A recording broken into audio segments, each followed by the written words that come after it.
All right, so thank you all very much for having me here today. I'm gonna pretend like you're not home inspectors. With me being a certified indoor environmentalist, you being home inspectors, we both understand a lot about building science. So I know there are some people in the room that some of these topics you're much smarter than I am. So I'm gonna go through it like you're not home inspectors. I do want to hit throughout the time I have a little bit of some stories on dealing with employees, tenants, buyers, sellers, agents. I want to start the meeting and I want to end the meeting on the how to handle this. One, no drama. Drama doesn't help when we run into these situations. Two, using your network, each other, and I'm offering you can use me. We have a Breathe Healthy initiative, so we don't charge if somebody calls me and says, what do you think about this situation, or would you talk to this client? And then also using third-party resources. When I get lots of questions about asbestos, after a while, my brain will get numb, and sending them the third-party brochure that the EPA put out is like backing up everything that you're saying, especially when the questions start running around in circles. So in addition to that, today I want to hit recording and tracking hazardous building materials, disturbing contaminants during renovations, protecting those in the environment, our employees, tenants, the workers around the community, all of that, basements and other damp areas, vicious occurrences of mold. Oh my goodness, what's that smell? Proactive versus reactive.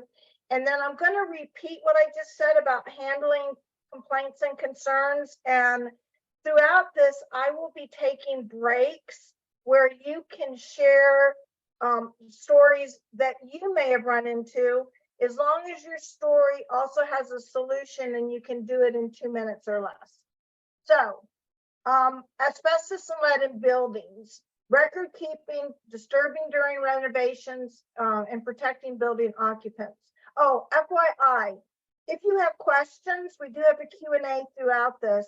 Jot the questions down and then the chat monitor will share it. And then at the end, I am going to put my email address in the chat. So I will save your questions if they're not appropriate to answer during the meeting. I will save the chat, and then if you put your email with your question, I can email you over the weekend with any specific questions you have. So I want to hit a little bit when it comes to asbestos and lead about record keeping. Understand that I had to take a 40-hour course on record keeping, so it's going to be hard to do in the little bit of time we have. It would bore you anyway, but disturbing the environment during renovations, and protecting building occupants. Hollis, you can hear me okay, correct? We hear you fine. Okay.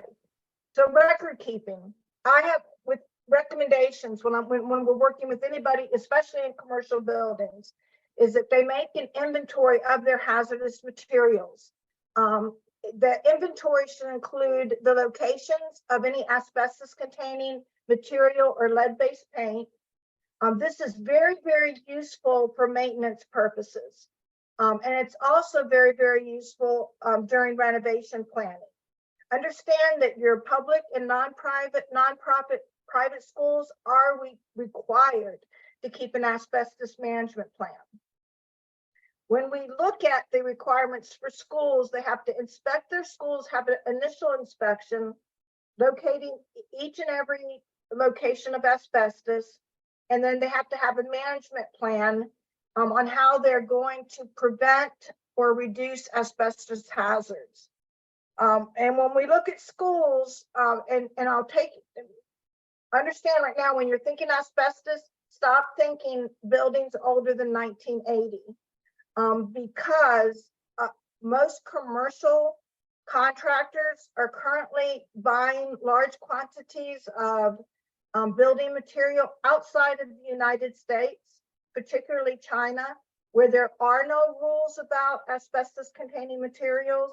So if there's a demolition project coming up, a renovation project coming up, an asbestos survey still needs to be done, and schools still need to have this done, because a lot of the materials, actually, if you go to Lowe's today, so all the big hoopla with the EPA happened the late 80s, where they outlawed a lot of asbestos.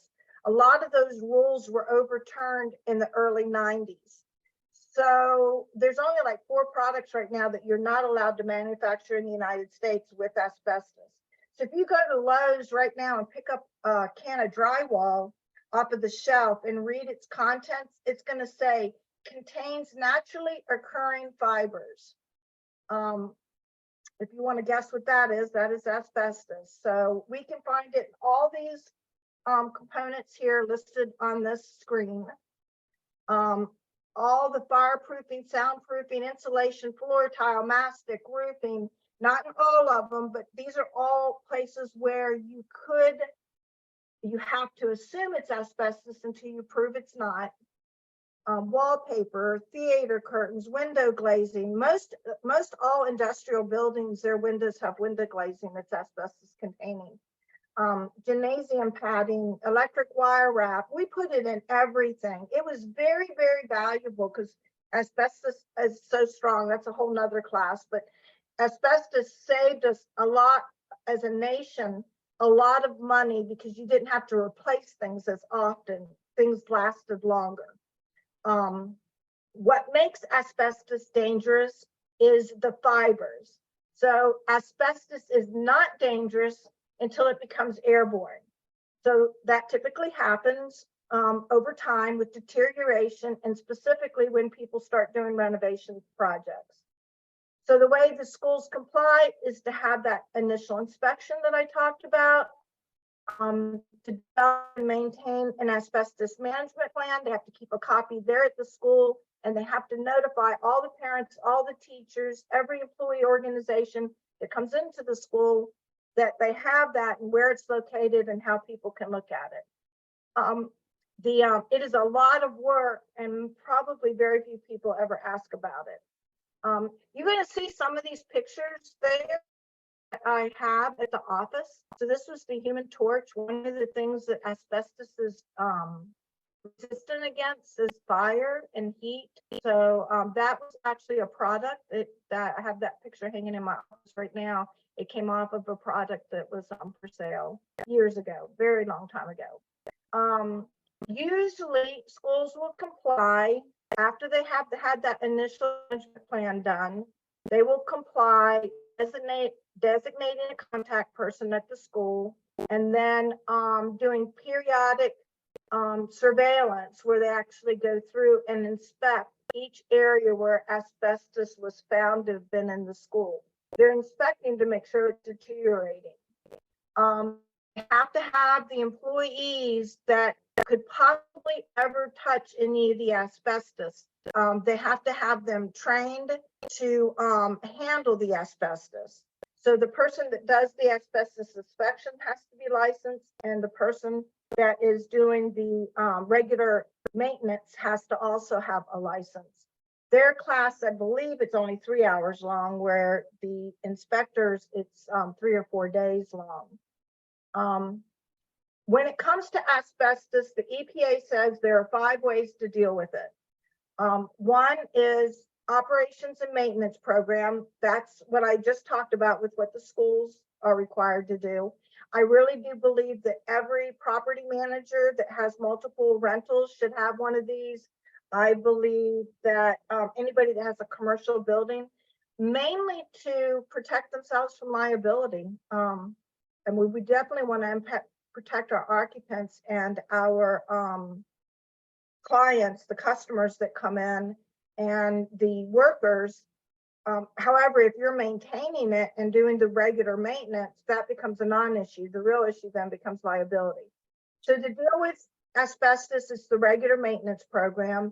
The other way is encapsulation, which is painting it or putting wax on it so that the fibers cannot be released. Another is enclosure, like boxing it in. If it's I'm waving my hands around like you all can see me. It's the like pipe insulation, you can actually box in the pipe. And then repair. They don't value life, the people that are doing these acts. Somebody talking to me, or did somebody forget to mute?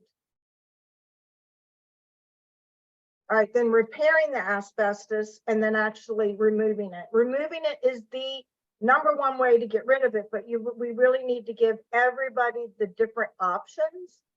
So that because there's different better ways to handle it sometimes that are more cost effective. And then I would recommend doing the same thing with lead-based paint.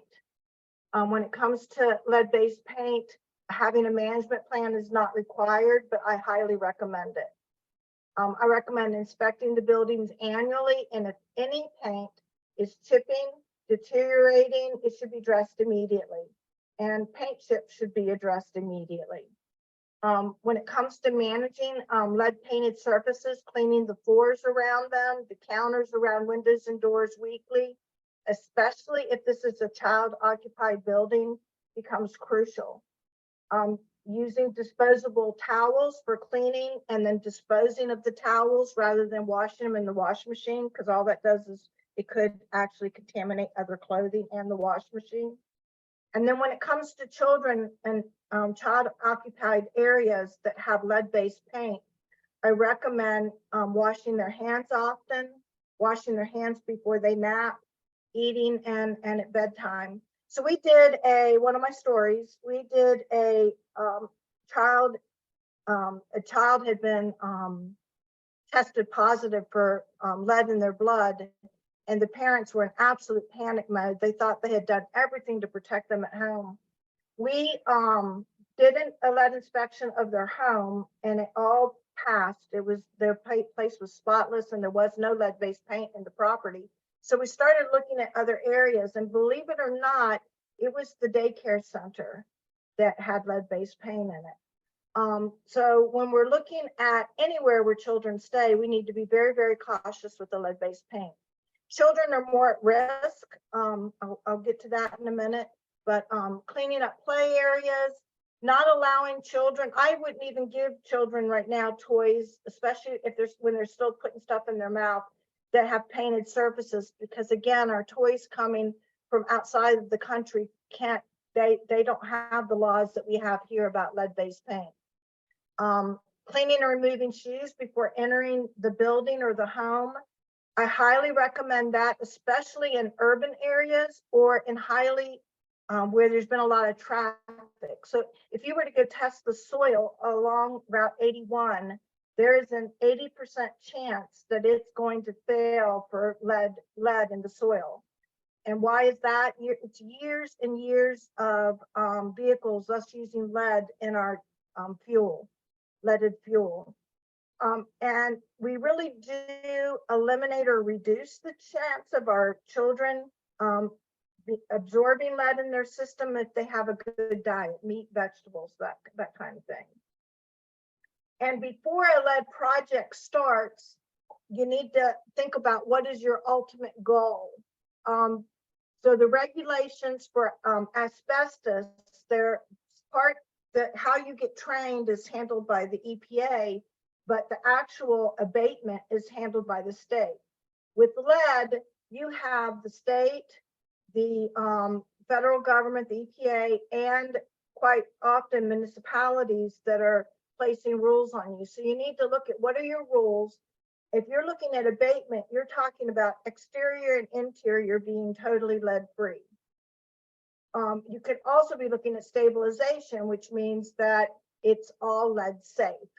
And different laws, different rules will be determined by whether or not it's an abatement or stabilization project. Before an abatement or stabilization begins, the owners and the residents have to be educated. There's a brochure that they should be given.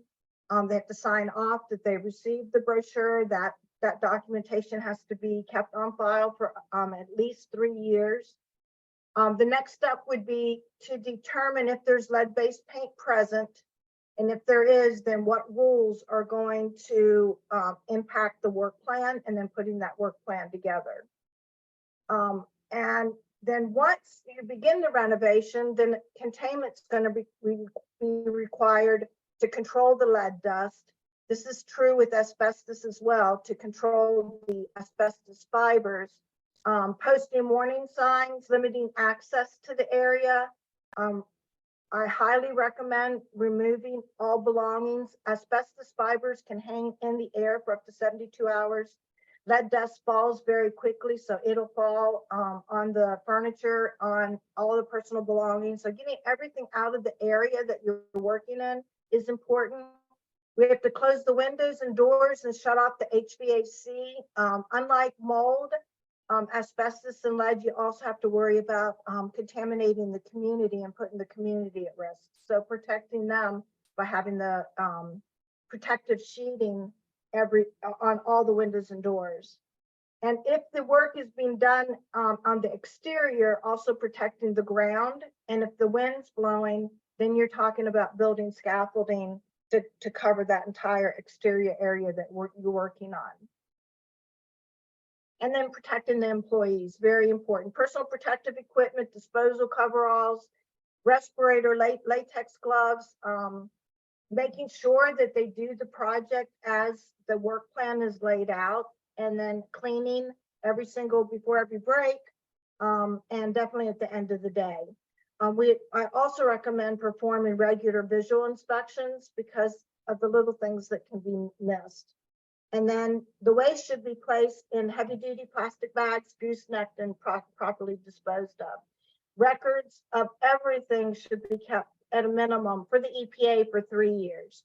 FYI, if you have employees doing this, OSHA requires that you keep the records for 30 years from the date of termination of their employment. We've kept our records since the time we opened up. So just. Hey, Jocelyne. Yes. Back to asbestos. Is there a way to identify asbestos containing ceiling tiles? I recommend pulling a sample and sending it to somebody that can get it tested. So there are some things you can assume are 99% chance that they are asbestos containing, but to know for sure, it's got to be tested in a lab. Does that answer your question? Thank you. Yeah. Let's build on that just a little bit more, Jocelyne, because you said you should take a sample. Do you think home inspectors should be taking samples and sending them to a lab? No, I'm sorry. Okay, so I'll reword that. I misspoke. You need to have a asbestos licensed inspector pull the sample and send it to the lab. Before a renovation or demolition project, an entire survey is required to be done. If you're just talking about, I see asbestos there, and Hollis, I think you can put suspect asbestos when you think it could be, but then you have to say that an asbestos inspector would need to sample it. I also do believe that, and I know that we get this a lot from home inspectors, is that notifying the homeowner when it's deteriorating. That's more important than notifying them that there's asbestos there. It's letting them know that not only do you suspect it could be asbestos, but it's deteriorating. Excuse me. And protect yourself while you're in around deteriorating asbestos. You really want to be careful. I have a question. Go ahead. I guess in addition to the question that he asked, my question would be, what would be the visual cues for us to determine, other than the age of the building? Is there any specific like dimensions, that 12 by 12, or any visual cues that would lead you to go to the next step and request for a lab to determine if it is asbestos? Because obviously we're not going to be calling for that to any ceiling. We just got to be a specific type. I would definitely bring it to their attention if it's a deteriorating component. The things that I worry about the most when I look at it would be 9 by 9 tile, mastic flooring, mastic glue, excuse me, mastic, and pipe insulation. And the insulation that you find on the old boilers, quite often they are, glue dots quite often are positive. I hope that helps, but the list, as you can see from the slide, it goes on and on and on. Where I would get really concerned is when it's deteriorating. Good questions, guys. I have a question. Yes. Is there any year in particular, I probably miss it, but I want to know if there are any years in between range that I can have a particular range of years house built between what is on now. We generally say 1980, you need to worry about asbestos and lead-based paint. 1978 to 1980, because they were allowed to use any materials that they had left over until they exhausted it. But definitely, if it's deteriorating and it's how do I want to say it? If especially in your commercial buildings, you need to worry about asbestos in the drywall. Well, because I got a house from 1925, which obviously was plastered before.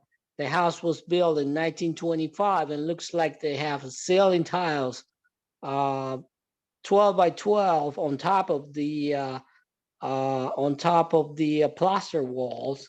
And how do I identify this 12 by 12 tiles? I mean, I would have an inspector take a sample and send it out just to, for sure. You know, a lot of people say, well, my house was built before asbestos was even used. But look at a 1925 house has probably had alterations or renovations done several times. Correct. So it isn't just the original house you wouldn't worry about, but all the renovations. Okay, if we could get people to please, if you have questions, please put them in the chat, and we'll let Sean pose the questions to our speaker. If we have people turning on their mics, we're gonna lose control here. So please, if you have questions, put them in the chat. Please do not turn on your mics.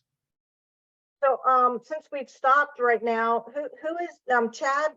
Are there any other questions different from the ones I've already gotten? Sean, do we have any questions before we move on? No, go ahead. Okay. All right. So now we're going to just talk about general renovations. So I personally feel like before a renovation is taken, we put a plan together. The selection of materials, airing off the materials. So now we're talking about stuff other than asbestos and lead. The biggest thing that we hear in the news right now is VOCs.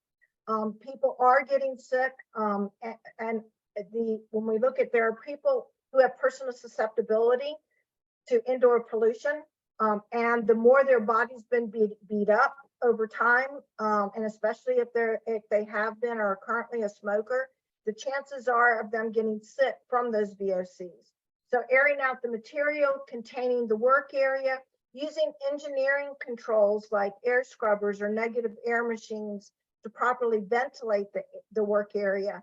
We want ourselves, if we're doing the work ourselves, or our employees, to be sure they're getting 4 air changes in the work environment every single hour. And then once that's been done, it's getting rid of the hazardous materials, demolishing anything else that is remaining, and then totally cleaning up the entire area before we start the new design of the renovation area. And then full cleanup when the renovation is done. The number one thing that people forget to clean too after a renovation project is the ductwork.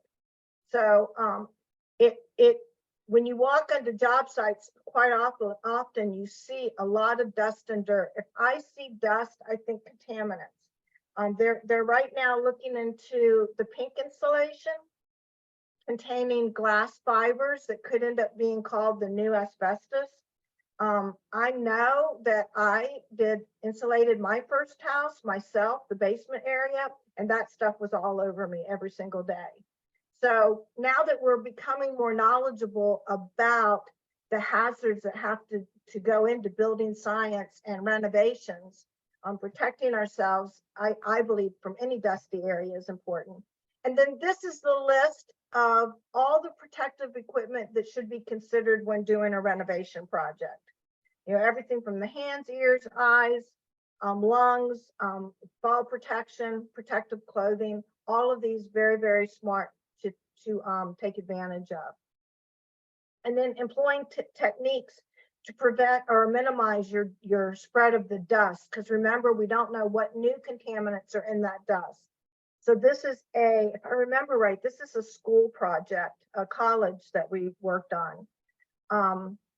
Putting containment so that it doesn't go out into the community. And then this is a walkthrough so that they can leave the room. This will actually get placed in the hall so that they have a place to take off their clothes, take a shower, and all of that, so they don't spread it through the rest of the building. So when we look at, it's not just asbestos and lead we need to be worried about, but the PCBs, all the other things that go with dust and dirt. To minimize the spread of dust, I'll repeat again, getting those personal belongings out, using the protective sheeting, making sure that you seal up the ventilation, and then using your engineering controls. When the renovation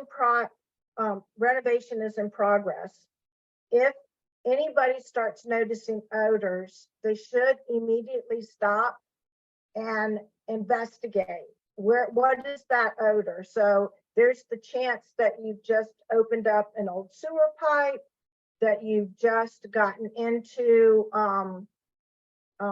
a moldy area that you didn't know the mold was even there. We had somebody in Chambersburg, a commercial building, they pulled a wall down and it was totally filled with mold.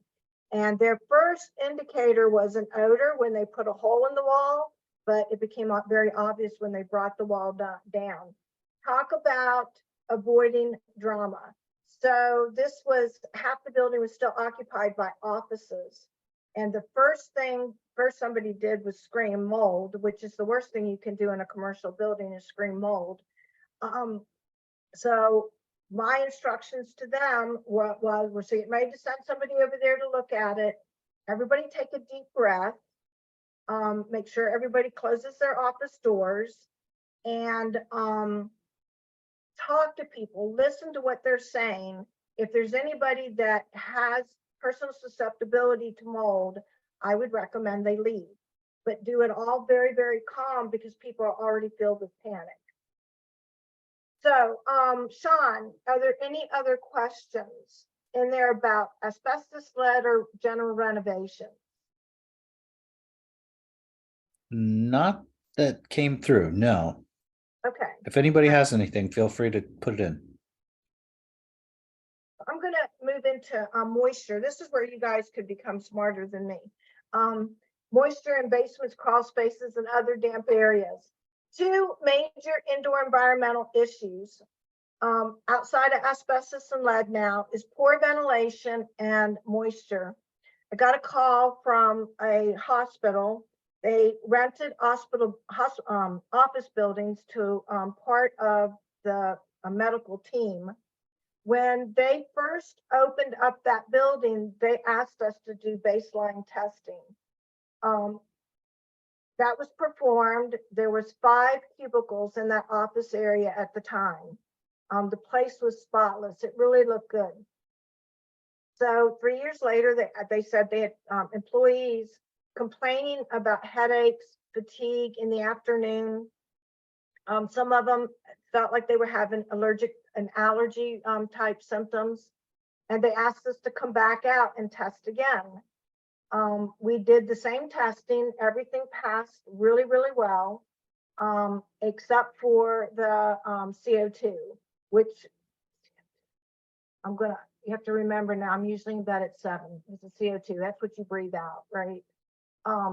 They had gone from having 5 cubicles to having 25 cubicles, and they were literally breathing each other's air. It was a 15-minute fix. All they had to do was open up the HVAC unit so that they were getting more fresh air into the building. So poor ventilation can be a challenge, and definitely moisture. So when we look at moisture in a building, we see where it attracts rodents and pests. It provides the perfect environment for mold growth, and it will over time deteriorate our building components. Wet alerts are humidity over 60%. So for any of you that do your own mold testing, one of the things I recommend is that at the time of taking the test, you also gauge what's going on humidity wise, because if the humidity, the EPA says 60% or higher is the perfect humidity level for mold to grow without water, just from humidity. So if it's 60% at that time, that sends off bells and whistles that there's a really good chance that there could be mold issues. And at that time, you can do a little bit more investigation. Condensation on components within the space. Mold will cause peeling, or moisture will cause peeling paint, cracked walls, efflorescence on your concrete walls, buckling or bowed-in walls, mold and puddles. So when we look at humidity, the best humidity that most people can feel very comfortable with is 45%. If it goes much lower than 30%, people are going to experience dry eye, bloody noses, cracked lips, dry skin. If it goes up over 50, you need to start getting concerned. Why is that? Now, if it's raining outside, that's an obvious reason why it is. But 60% and above is perfect for mold growth. Hey, Jocelyne, Yes. it needs time though at 60%, right? So at 60%, yes, it would need some time, but it really depends on other environmental things as well. So if the area has a good draft, a lot of air going through it, there's a chance that it could take quite a while for the mold to grow. If you get much over 60% and the area is closed up and it's airtight, it's what's really nice about our closed buildings right now. You don't have a lot of that air movement and cool air coming in, but it also traps all the contaminants in the building.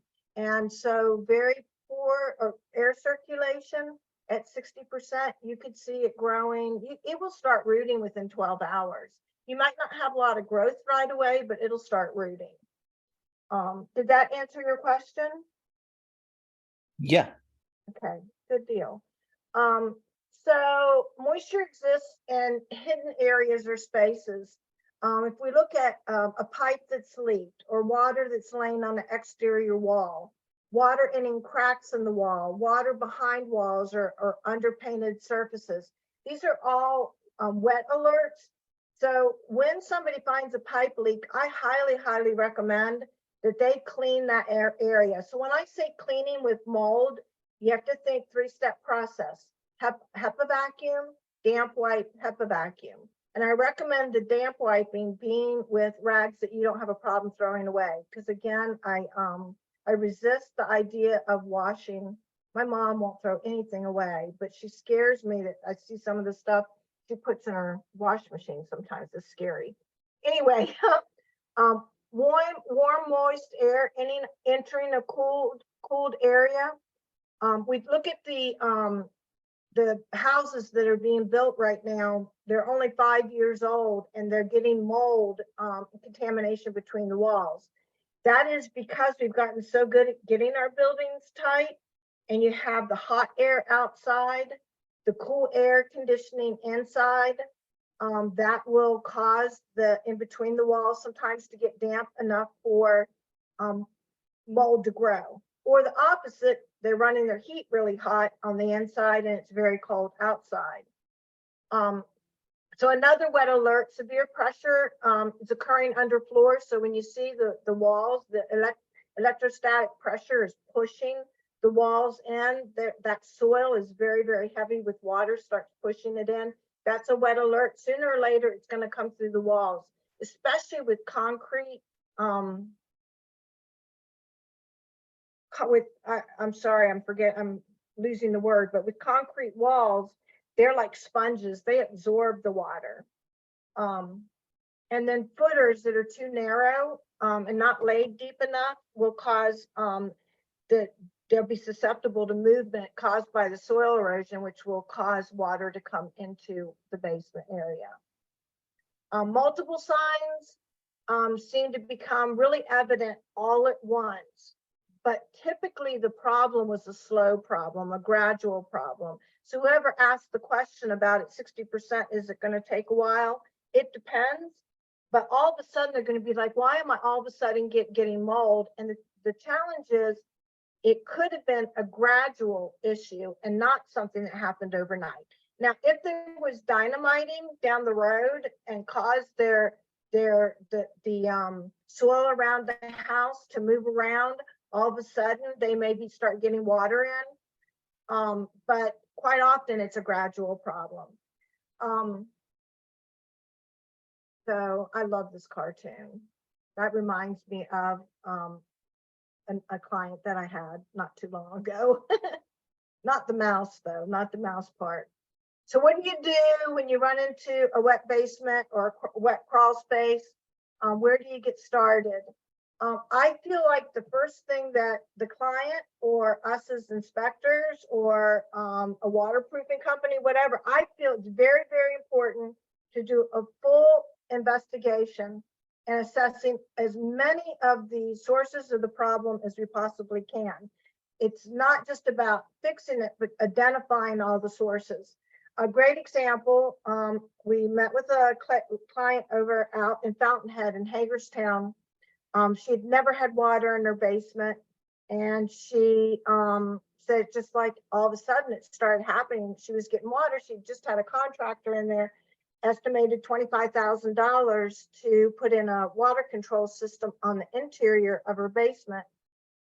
We did a walk around and made a list of where all the sources could be and decided to go with the process of elimination. The first one, you all are really going to identify with this. The first thing we recommended that she do was clean all the dirt and plants out of her gutters and get her downspouts to go away from the house. She never got water in her house again. Just by doing that little $900 repair, she was able to save herself a whole lot of money in the basement water control system that would have worked for her, but she didn't need it. So looking at where is it coming from? We recommend looking at all the plumbing, looking at the way that the driveway's laid, look at the landscaping. So doing a walk through the interior and then a walk through the exterior. So that every area where water could be coming in would be identified.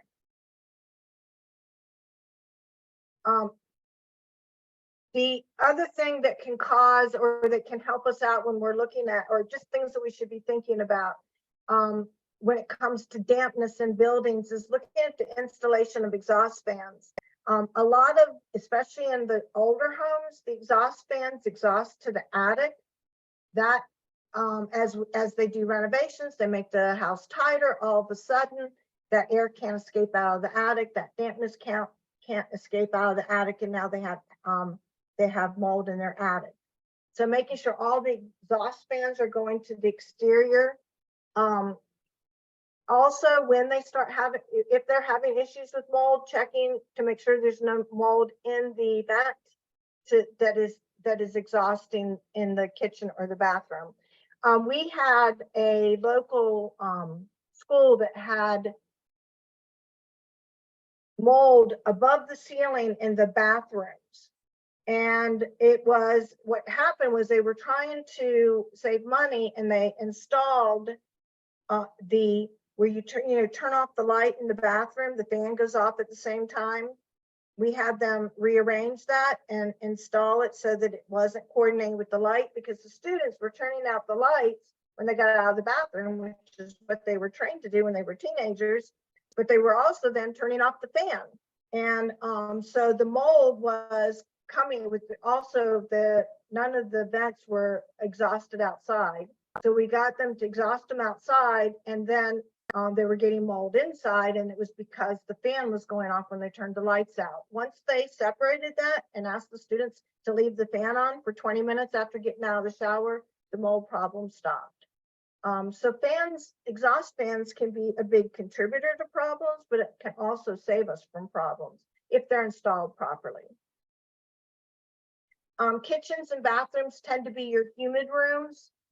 So it's very challenging to do this without asking students questions, or not students, attendees questions. But our wet rooms are our kitchens, our bathroom, our laundry room, and our basement. And those areas are where you typically will see colonies start. So to remember that when we're cleaning, it's HEPA vacuum, damp wipe, HEPA vacuum. Carpeting should never be put into, wall-to-wall carpeting should never be put into these rooms. They easily collect the biodegradable dust. It gives perfect food for mold growth. Another consideration is the dehumidifier. A dehumidifier can be our best friend. When mold testing is done and the humidity is above 60% when you arrive and it's not raining outside, I would highly recommend that you immediately put in a dehumidifier to slow down any mold growth that might be in there. Also, when you're doing renovations, strategically placing dehumidifiers also helps with the project. All right, questions. Sean, any questions in the chat on mold, on wet basements and crawl spaces? I'm going to hit mold a little bit harder here in a minute. No, no, we're all you're preaching to the choir about these maintenance Yeah. issues that turn into big problems. Yeah, definitely. Yeah, I figured. I said there's smarter people in the room. So I think that mold is probably people are definitely more aware than ever that mold can make some people very, very sick. Again, real quick, mold is a fungus. You can't see the spores. Be very careful trying to identify what type of mold it is, because it comes in all different shapes and colors, and it could be black mold because it's old, because it got wetter, because of the type of mold it is. Doesn't necessarily mean it's Stachybotrys, the famous black mold. It could be black for many different reasons.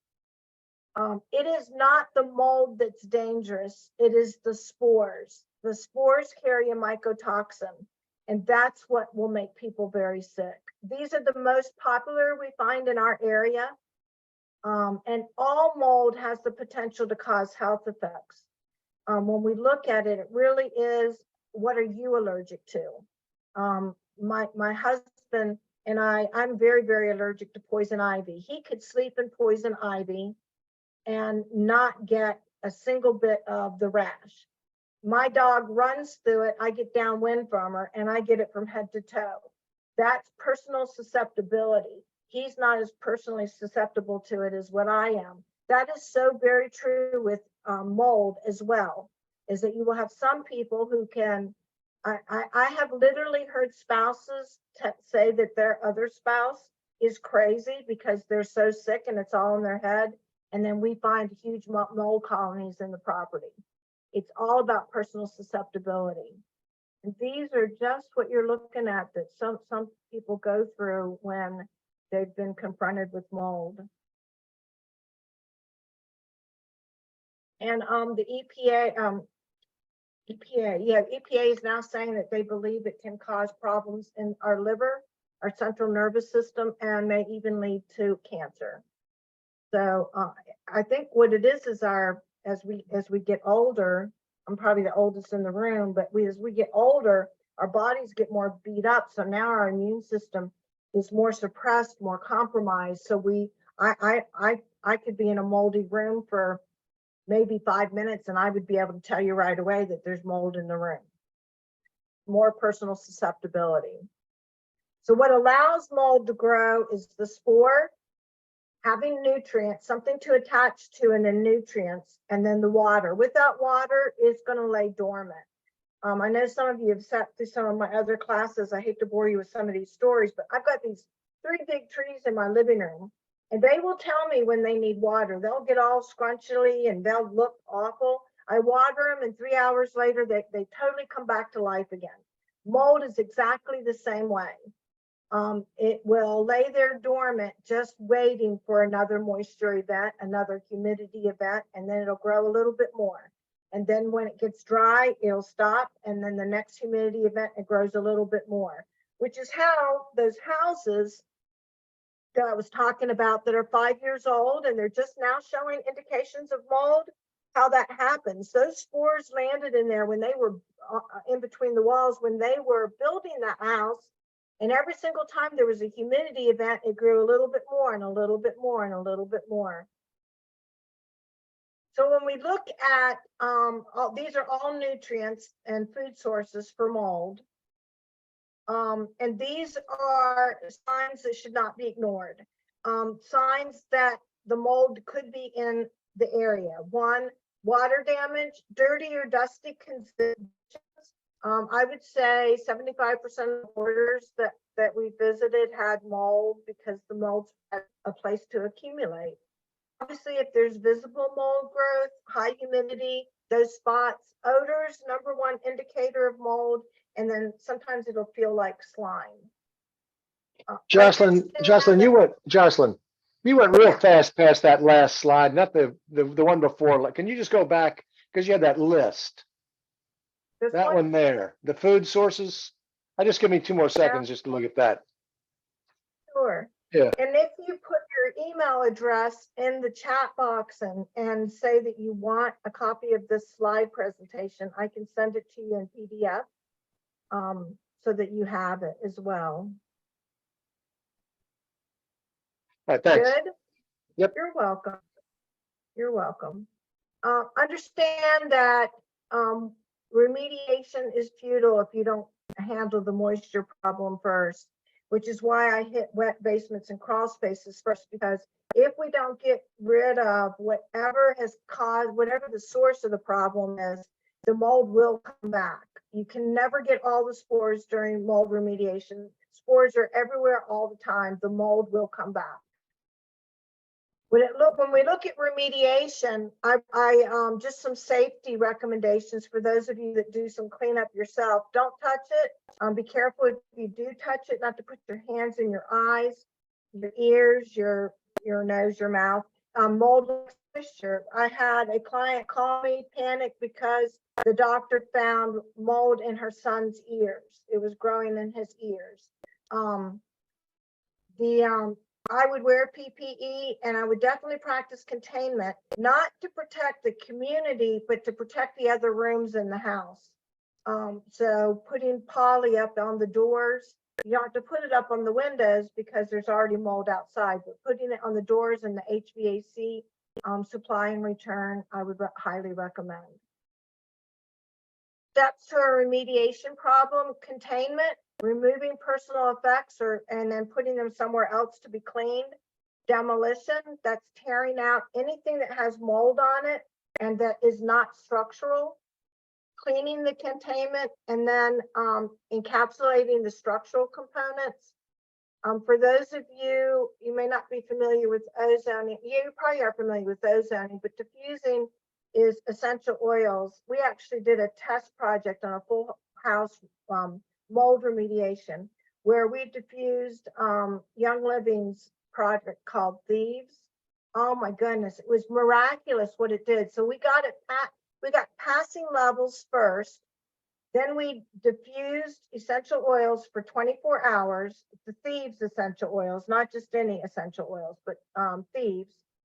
And then we did sampling every 2 weeks for 90 days, and every single time the spore count dropped. So the Thieves by Young Living and On Guard by Datera definitely has an impact on the residual spores. You still have to do the mold remediation. You've got to get rid of the majority of mold, but this helps with the residual. And I never recommend anybody that does remediation without taking post-remediation samples. In my mind, that remediation project is not done until you know that the spores are at healthy levels. A colony as big as the tip of my pinky can cause a contamination to a room. So making sure that you got all the colonies, and anytime remediation is happening, should always be looking for new sources of problems, new things that could be coming that you didn't recognize initially until you tore out the wall or until you pulled up the floor. And then you find that there's another source. Hey, Jocelyn, Yes. should remediation companies perform testing, or should that be done by third parties or something? I would say it depends. So there are no laws about that. Anytime though that we look at who the client is, and if there could be the accusations of conflict of interest, you definitely want to go third party. Commercial projects, I recommend it, again, depending on the client, and definitely government projects. So, and it's not required. However, it's recommended at certain times. Does that answer your question? Is there a perceived conflict of interest there? What's your opinion? We have so many great clients that do not want somebody else in on that project. But then we have people that we really won't do the project unless we can do post-sampling third party with somebody else.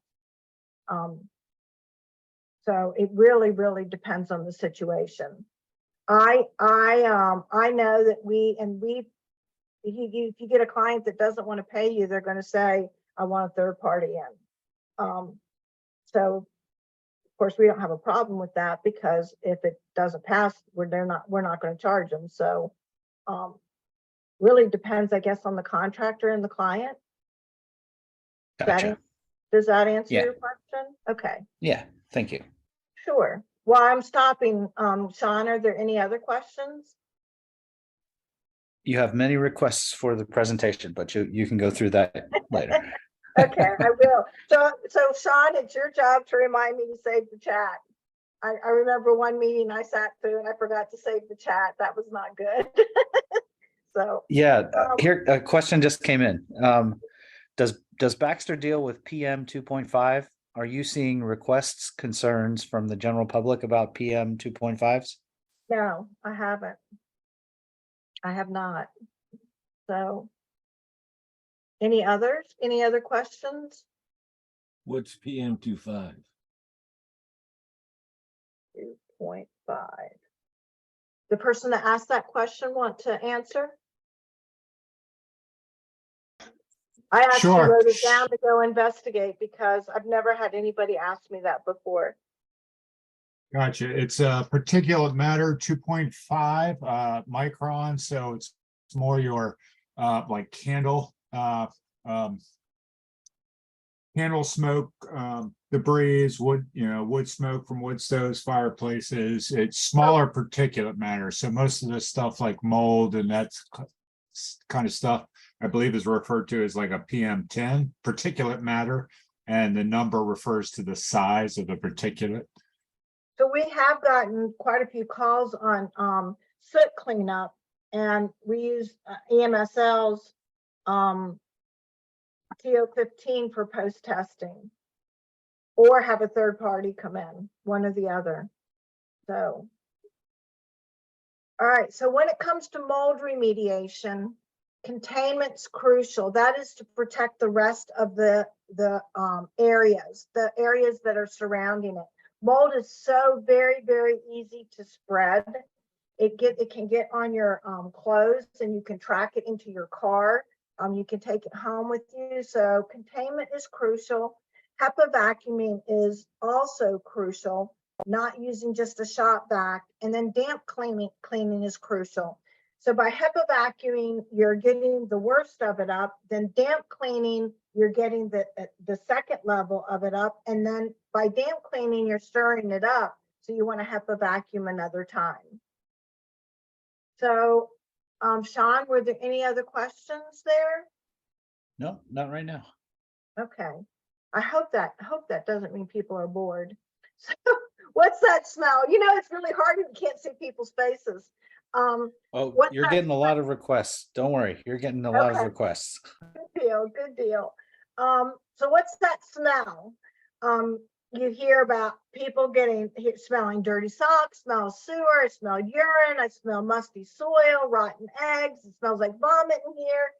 Again, it's finding, so first of all, easing the drama. It doesn't help for people to be panicked, but to say we're going to find the source of it. Odors should never be ignored unless you brought that fragrance into the indoor environment. You should not be smelling even flowers. You should not be the fresh air smell is the only thing, or the fragrances you bring in yourself. Odors are an indicator that a contaminant exists. So finding that source crucial. And right back to our tight buildings. Now that our buildings are built so tight, we are enclosed with those contaminants. The value of having a tight building is very much there if we control the indoor air concentration pollution, the indoor air pollutions or the pollutants.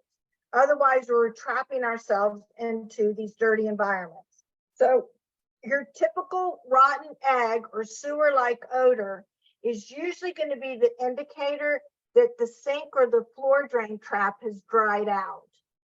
And even if it's underflooring, let's say they put hardwood floor over it, remember it's an odor, so it's going to creep out after a while. It could mean that the sewer pipes have been clogged up or that there's a natural gas leak. You have a cigarette odor, I would go out and see where the smoking area is, because we found that people are setting up smoking areas near the HVAC intake, which brings the smoke right into the building. Or looking to see where people disposed of their cigarette butts. It may mean that they put them in the wrong place, or they hid the cigarette. That happens sometimes with teenagers, and it's a cigarette butt that you're smelling. Paint odors can also be carried through ductwork. So we had somebody call us one time, really panicked because of paint odors, and they were afraid it was mold, and it was because a room on the other side of the building was being painted and it was being carried through the ductwork. Dirty sock odor means that my dog got into the socks again and is carrying them around the house, or it's an indication that it could be related to the HVAC system. Biological growth in the HVAC ductwork quite often will have that dirty sock smell. Don't ask me why, but it will. Vomit odors means that there could be moisture issues in the ceiling tiles, moisture in the building materials. Musty soil-like odors, #1 indicator of mold contamination, or that there's a water leak impacting the building components, or that there may be moisture in the HVAC ductwork. The best way to improve, some ways to improve the air that we breathe. One is to control the source of pollutants rather than covering it up. I'm 64 years old, so in my day, when something smelled bad, you got out the Lysol and you sprayed it. That's not the answer anymore. The answer is what's causing this odor. Let's fix it. Good housekeeping practices make a huge difference. That's a hard conversation to have with clients. Making sure the ventilation's proper, that the filters are being changed, and that the humidity is around 40%. The reason I say around 40%, I had a client in Waynesboro, Pennsylvania, call me. He had been going to the doctor for over 6 months with a cough, and he was afraid. The doctors couldn't figure out what was wrong. He was afraid it was mold. It was one of the last inspections I did myself. I went through that whole house. I could not find a doggone thing. And I asked him how he was controlling his humidity, and it was regulated by the HVAC. And I said, let's just turn it up to 43 or 45%. Made all the difference in the world for him. Something to do, I guess, with dry throat. And his personal susceptibility was low humidity. So getting that fixed. So questions, I think I'm at the end. Do Um, you, I do have a question for you, Jocelyn. Do Okay, you have any experience with a retro finished attic space that gets filled with spray foam insulation in the rafter bays without ventilation and then drywall over it? I do not have any experience with that at all. Are they having problems with odors or with sore throats from it? I did hear somebody in another meeting discussing that with me, but it wasn't in his attic, it was in his basement. Do you want to elaborate on that, Eric?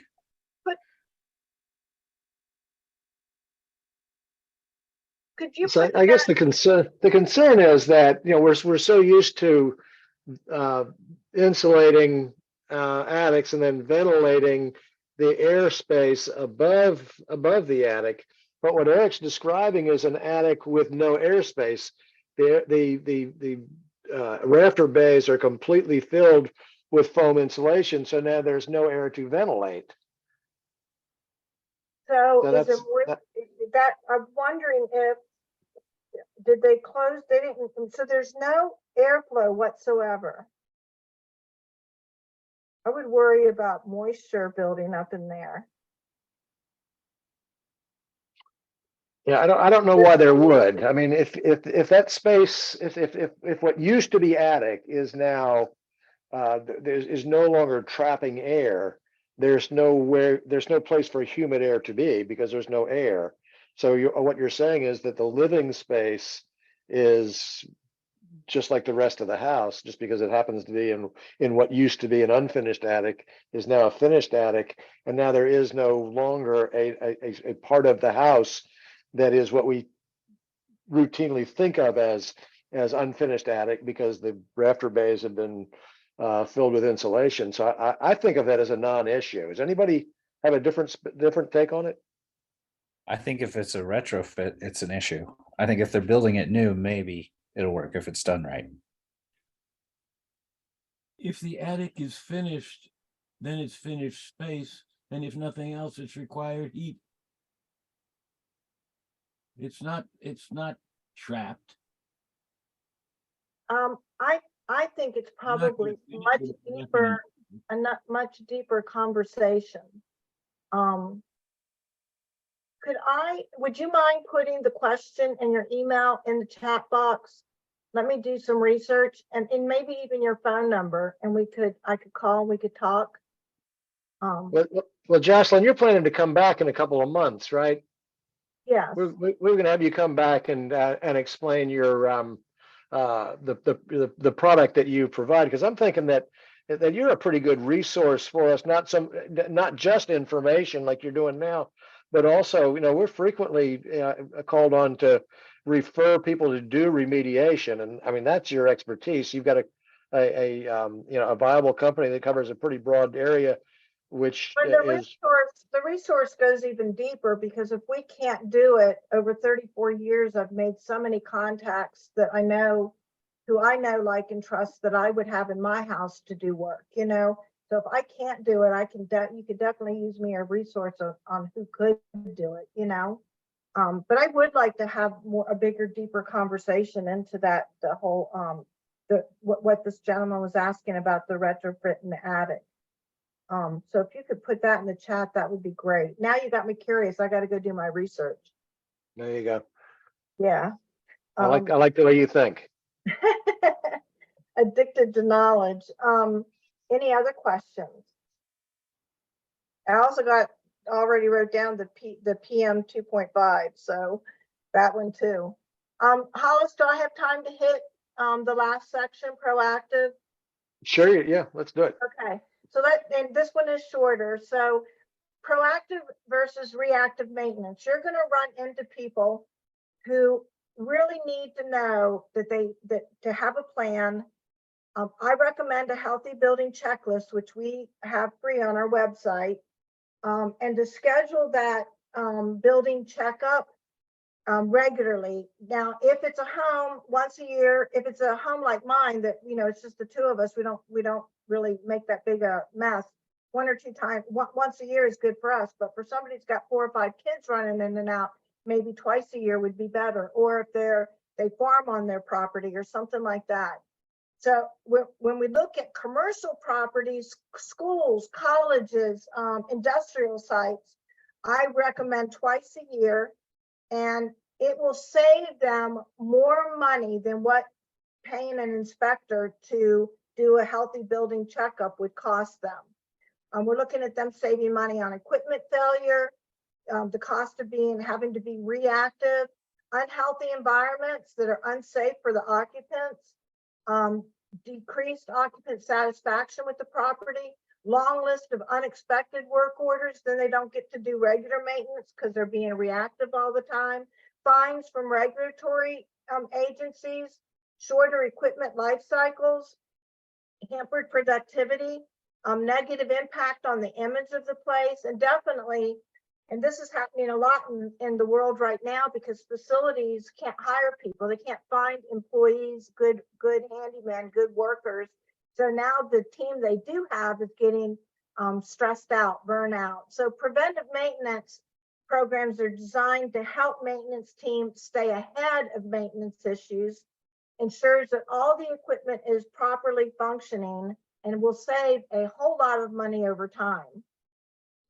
To overcome deferred maintenance issues, it's auditing the maintenance processes, systems, and projects, employing a system of logging all the maintenance activities so that you can go back and see what's happened, having a central location where all the work systems are kept in place, prioritizing the maintenance. So once you've done the healthy building checkup, what is the first thing that has to happen, and then the second and the third and the fourth, and then keeping those regular building checkups happening. Every healthy building toolkit should include maintenance tools, a list of the subcontractors for the stuff that they're not capable of handling in-house, a maintenance checklist that can be used once or twice a year, and you save them so that you know what needs to be done the next 6 months from now or a year from now, and then the task list and a work order system for putting all the work orders in priority. Spring and fall are great times. So right now is when facilities managers should be doing their checkups. I tell you, this really makes you look good to the building occupants too when you're doing this, because they see that you care about the office environment or the living environment. The list goes on and on. This is like bigger list that I'd actually, if this is something that you are interested in getting involved in, you can pull that healthy building checklist off of our website because it lists all this on there. Everything should be checked to keep the building healthy. So any questions on that? Nope. You would be laughing at me right now if you saw how much I'm using my hands to talk. Any stories that any of you have about problems you've had with employees or tenants, your buyers, sellers, your real estate agents? Again, not just the complaint, but how the way you handled it got them to calm down. Did you just ask a group of home inspectors, 80 home inspectors, for stories? Oh yeah, we could probably have a whole nother session on that. We would need to probably have our drinks with us for that. So, all right, my big recommendations, and I say this to my team all the time, in dealing not with just inspection issues, but renovation issues or remediation issues, abatement issues, whatever it is, talk without drama. If you talk with drama, you're going to get drama back. Listen, because a lot of times people just want to be heard. And then referring to your network. I am not a home inspector, nor do I want to be a home inspector. So if I need a home inspection done, I'm not going to try to answer somebody's 100 questions. I'm going to refer them to a good home inspector, which I probably know a few. So using your network, and then using third-party resources, the EPA, you're probably your own association, they have third-party materials. So you tell somebody something and then you back it up in writing with somebody that's supposed to know what they're talking about. So we're not going to get into politics and talk about our different agencies, but you back that up with that third-party material and it gives people confidence in you. That's what I do to people all the time. So now you know my trick. So there is our Breathe Healthy initiative. If you join that, you get that free building checklist. And I thought there was, I'm going to put it in the chat. I thought I had my email on the last page, but I'll put, the best way to reach me lately is by email. And I will also put my cell phone number on there. The best thing to do with the cell phone is text me. I have a really weird schedule right now. So, whoops, that should go to everyone. So I have just sent it to you. Holy cow, that chat list is long. Thank you all very much for having me. I really appreciate the time. I appreciate your interest and I appreciate what you do. I think it's very sad what's happening right now in the real estate industry, that there are not as many home inspections happening. So long range, I think you're going to have a lot of people having building issues, property issues, and most importantly, health issues because they didn't have the home inspection that they needed. So thank you guys. Hey, Jocelyne, can you give us your opinion on bleach and using bleach to clean up mold? So the chemical in the bleach quickly evaporates and leaves water. And what does mold love? It loves water. I recommend, so the EPA will even tell you it's not the cleaner that you use, it's the HEPA vacuuming, scrubbing and HEPA vacuuming that's important. However, we do use a mold killing products like MoldStat, Microban. There's about 5 or 6 of them out there right now that we use, and there's even more out there every single day. The demolition, getting the mold out, getting the spores out are what's really, really, really crucial when it comes to mold remediation. Bleach, though, I would not use. Bleach is great for getting the mold and the mold roots leave a discoloration. So bleach is really good at getting that clean look that so many people want. That would be the only time I would use it, but my goodness, you want to clean it up. You want to dry it out right away.